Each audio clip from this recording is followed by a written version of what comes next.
আসসালামু আলাইকুম, welcome back to my new blog. Hello everyone, সবাই কেমন আছেন? আশা করি সবাই ভালো আছেন। আলহামদুলিল্লাহ, আমিও ভালো আছি। আজকে আমি বানাবো সাজনা আলু দিয়ে রুই মাছের ঝোল, সেটাই তোমাদের সাথে শেয়ার করব বলে চলে এসেছি। চলো দেখো আমি কিভাবে বানাই। প্রথমে আমি সাজনাগুলোকে ছোট ছোট করে কেটে নিয়েছি, সাথে 2টা আলুও দিয়ে দেব। ভালো করে ধুয়ে সাইডে রেখে দেব। তারপর আমি মাছগুলোকে ভালো করে ধুয়ে নুন, হলুদ গুঁড়ো, মরিচ গুঁড়ো দিয়ে মেখে নেব। কড়াইতে তেল দিয়ে দেব। তেল গরম হয়ে গেলে মাছগুলোকে উল্টে পাল্টে ভেজে নেব।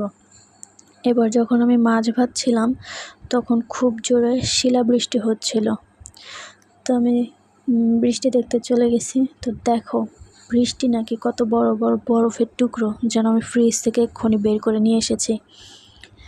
যাই হোক, বৃষ্টি দেখা শেষ হলে আমি আবার মাছ ভাজার কাছে চলে গিয়েছি। তো দেখতে পাচ্ছ আমার মাছ ভাজা হয়ে গেছে। আমি মাছগুলোকে একটা একটা করে উঠিয়ে নেব। এবার আমি মাছ ভাজা তেলের মধ্যেই পেঁয়াজ মরিচ ভেজে নেব। পেঁয়াজ মরিচ হালকা যখন ব্রাউন হয়ে যাবে তখন আমি আদা বাটা রসুন বাটা দিয়ে দেব। আদা বাটা রসুন বাটা 1 মিনিট ভেজে নিয়ে তারপর আমি হলুদ গুঁড়ো মরিচ গুঁড়ো দিয়ে ভালো করে মশলাটাকে কষিয়ে নেব। এবার একটু পানিও দিয়ে নেব। তারপর মশলাটা ভালো করে কষিয়ে নেব। যখন ওই যে তেল তেল ভাব চলে আসবে, উপরে তেল উঠে আসবে, তখন আমি সাজনা আর আলুগুলো দিয়ে দেব।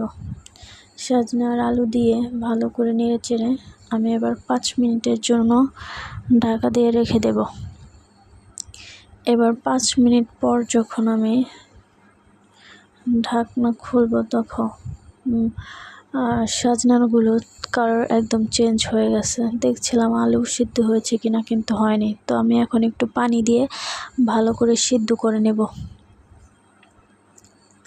আমার সাজনা আর আলুগুলো সিদ্ধ হয়ে গেলে আমি আবার ঝোল দিয়ে দেব। ঝোল দেওয়া হয়ে গেলে আমি মাছগুলো ছেড়ে দেব। মাছগুলো দেখতে পাচ্ছ দিয়ে দিয়েছি।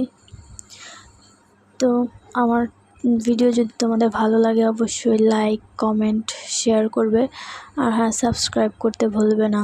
তো দেখো আমার মাছ বলক চলে এসেছে, আর দেখো কালারটাও খুব সুন্দর চলে এসছে।